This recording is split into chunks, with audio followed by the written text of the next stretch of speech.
Assalamualaikum warahmatullahi wabarakatuh. Kawan, sebelum Anda memulai aktivitas hari, kita ikuti kajian Syarat Hikmah Dialog Fajar. Assalamualaikum warahmatullahi wabarakatuh. Alhamdulillah, saya Fitriana Ayu kawan. Pagi hari ini bisa kembali menyapa Anda lewat program Dialog Fajar. Semoga Anda yang sudah melanjutkan aktivitas juga doanya selalu berhati-hati dimanapun dan tentunya disertai rasa syukur begitu ya. Pagi hari ini mungkin beberapa di antara Anda ada yang baru turun sholat subuh dari masjid, musola, perjalanan ke rumah, semoga dilancarkan sambil mendengarkan Dialog Fajar. Atau beberapa di antara Anda sudah ada yang melanjutkan perjalanan sesudah perjalanan jauh sejak tadi malam. Semoga dimudahkan, dimampukan ya. Sambil kita mendengarkan pagi hari ini kajiannya bersama Ustadz Abdurrahim Hasan dari Pesantren Al-Quran Nurul Falah Surabaya. Assalamualaikum Ustadz Rohim. Waalaikumsalam warahmatullahi wabarakatuh. Alhamdulillah ketemu kembali, nadanya lebih naik ini. Insya Allah semangat selalu Ustadz. Amin ya. Amin Sehat amin ya, amin. Sehat walafiat. Semoga Mbak Ayu juga sama sehat walafiat. Amin, betul. Kalau saya di Dialog Fajar itu langsung sehat Ustadz. Alhamdulillah, Namanya alhamdulillah. Memperdalam ilmu apalagi, senang begitu Ustadz. Semoga kawan-kawan yang di rumah juga sama ya Ustadz ya. Amin, amin, kawan-kawan amin. yang dalam perjalanan pun juga sama-sama semangat, sama-sama sehat juga. Di tengah kesibukan yang mungkin juga dialami oleh siapapun begitu ya Ustadz ya. Namanya hati itu kan harus selalu diupayakan, harus selalu bersih. Banyak cara-cara yang sudah diajarkan oleh agama kita dengan zikir. Nah, pagi hari ini kita membahas keutamaan membaca istighfar. Masya Allah, sudah berapa kali ya saya pagi ini mengucap istighfar ya Ustaz. Ini masih dilakukan ya Ustaz. Keutamanya apa saja sih Ustaz supaya kita ini juga semakin mantap bisa mengurangi dosa-dosa terutama yang sering kita lakukan begitu Ustaz Rohim. Selengkapnya monggo bersama Ustaz Abdurrahim Hasan. Ya, baik Mbak Ayu. Bismillahirrahmanirrahim. Assalamualaikum warahmatullahi wabarakatuh. Waalaikumsalam warahmatullahi wabarakatuh. Alhamdulillahirabbil alamin wassalatu wassalamu ala asrafil anbiya wal mursalin wa ala alihi wa ashabihi ajmain. Amma ba'du. Alhamdulillah Mbak Ayu, kita masih diberi kesehatan oleh Allah Subhanahu wa taala.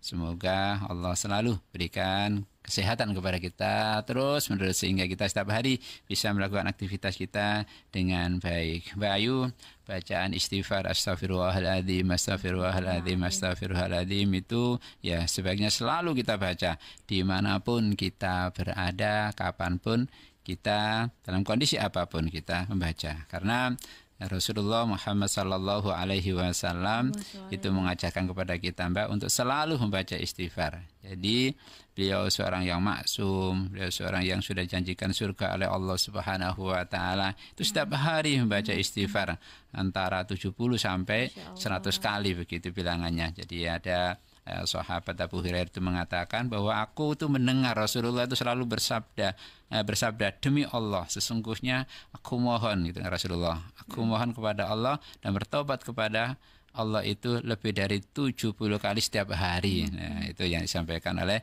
Abu Hurairah. Kalau Ibnu Umar mengatakan bahwa kami menghitung Rasulullah itu membaca dalam satu majelis itu sebanyak 100 kali ya, bacaan istighfar Rabbi firli wa atubu ilaihi innaka antat tawwabur rahim begitu. Jadi istighfar, jadi itu Mbak Ayu, Rasulullah itu tadi kalau membaca istighfar sehari semalam itu 70 sampai 100 kali. Nah, itu Rasulullah yang sudah maksum, yang sudah dijanjikan oleh Allah surga. Kalau kita Mbak, ya harus sebanyak-banyaknya ya, karena baca istighfar itu memiliki banyak keutamaannya Mbak. Yang pertama adalah memohon ampun. Jadi Mbak Ayu, siapa orang yang tidak memiliki dosa, ya kan? Nabi Adam yang kita kenal, manusia pertama kali di muka bumi bersama Ibu Hawa juga mempunyai dosa, kan begitu kan? Dalam Al-Quran kan diceritakan bahwa Nabi Adam dan Ibu Hawa tidak boleh mendekat ke pohon khuldi ya. Namun beliau berdua kena rayuan setan ya dan mendekat ke buah itu. Akhirnya Allah turunkan ke bumi Ya, ada riwayat mengatakan bahwa Nabi Adam diturunkan di India, kemudian Ibu Hawa diturunkan di Jeddah kan gitu. Dengan kondisi seperti itu, maka Nabi Adam dan Ibu Hawa memohon ampun kepada Allah Subhanahu wa taala. Ya, selalu dibaca Rabbana dzalamna anfusana wa illam taghfir lana wa tarhamna lanakunanna minal khasirin. Itu ya Tuhan kami telah mendolimi diri kami sendiri. Jika Engkau tidak mengampuni kami dan tidak merahmati kami, niscaya kami termasuk orang-orang yang merugi. Jadi itu istighfar yang dibaca oleh Nabi Adam. Jadi istighfar itu adalah sebagai bentuk kita mohon ampun kepada Allah Subhanahu wa taala. Juga bacaan istighfar juga menjauhkan azab dari Allah Subhanahu wa taala. Jadi kawan, ya kita semua berusaha semaksimal mungkin bagaimana agar Allah itu menjauhkan diri kita dari azabnya. Baik untuk diri kita maupun untuk keluarga. Ya, sehingga Allah menyampaikan dalam Al-Qur'an itu ya ayyuhalladzina amanuku anfusakum wa ahlikum naron gitu kan. Wahai orang-orang yang beriman, jagalah dirimu dan keluargamu dari api neraka. Nah, itu artinya bahwa sesungguhnya Allah memerintahkan kepada kita untuk selalu membaca istighfar. Wa ma kana Allahu mu'adzibahum wa hum yastaghfirun. Dan Allah Subhanahu wa taala tidak akan mengazab mereka selagi mereka memohon ampun kepadanya.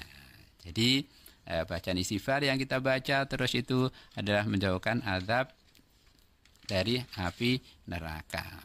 Selanjutnya, Mbak, keutamaan istighfar itu adalah mendatangkan rezeki. Jadi ada cerita Nabi Nuh ya. Nabi Nuh itu pernah berkata kepada kaumnya yang disebutkan dalam Al-Qur'an itu, maka aku, Nabi Nuh berkata, mohonlah ampun kepada Tuhan kalian. Sesungguhnya Dia adalah Maha Pengampun. Niscaya Dia akan mengirimkan hujan kepadamu dengan lebat, melimpah ruah membawa kebaikan. Jadi Nabi Nuh pernah memohonkan ampun kepada kaumnya. Setelah kaumnya itu mohon ampun, maka Allah Subhanahu wa taala menurunkan hujan. Jadi itu rezeki. Rasulullah juga menyampaikan bahwa man aksara minal istighfari ja'alallahu lahu min kulli hamin farajan wa min kulli dzikin makhrajan wa razaqahu min haitsu la yahtasib. Beliau bersabda seperti itu. Kata Rasulullah, barang siapa yang memperbanyak istighfar atau mohon ampun kepada Allah, niscaya Allah akan menjadikan untuk setiap kesedihan jalan keluar. Yang pertama, yang kedua, setiap kesempitannya dilapangkan oleh Allah Subhanahu wa taala, dan Allah akan menurunkan rizki yang halal dari arah yang tidak disangka-sangka. Nah itu Mbak, dengan kita membaca istighfar itu sungguhnya Allah akan mendatangkan rizki kepada kita. Jadi sungguhnya Mbak, dengan istighfar itu Allah itu sangat mudah sekali untuk memberikan rezeki kepada seseorang. Mungkin suatu saat kita tidak tahu, tiba-tiba ada mungkin tetangga yang memberi buah, atau ada tamu yang membawa oleh-oleh dan sebagainya. Nah itu kan sesungguhnya apa yang terjadi di dalam rumah kita atau dalam diri kita itu semua adalah sudah ditentukan oleh Allah Subhanahu wa taala. Mungkin dengan baca istighfar itu sehingga Allah memberikan rezeki kepada kita itu. Jadi seperti itu kawan, mari kita selalu beristighfar kepada Allah Subhanahu wa taala. Mudah-mudahan dengan kita beristighfar itu Allah memberikan kemudahan kita dalam mendapatkan rezeki. Selanjutnya Mbak Ayu, dengan istighfar adalah dimudahkan semua urusan kita. Jadi Rasulullah itu pernah menyampaikan agar umat Islam senantiasa memperbanyak membaca istighfar. Sebab Allah akan berikan jalan keluar dari berbagai kesulitan dan kesusahan yang dihadapi dari manapun. Ya, itu adalah istighfar.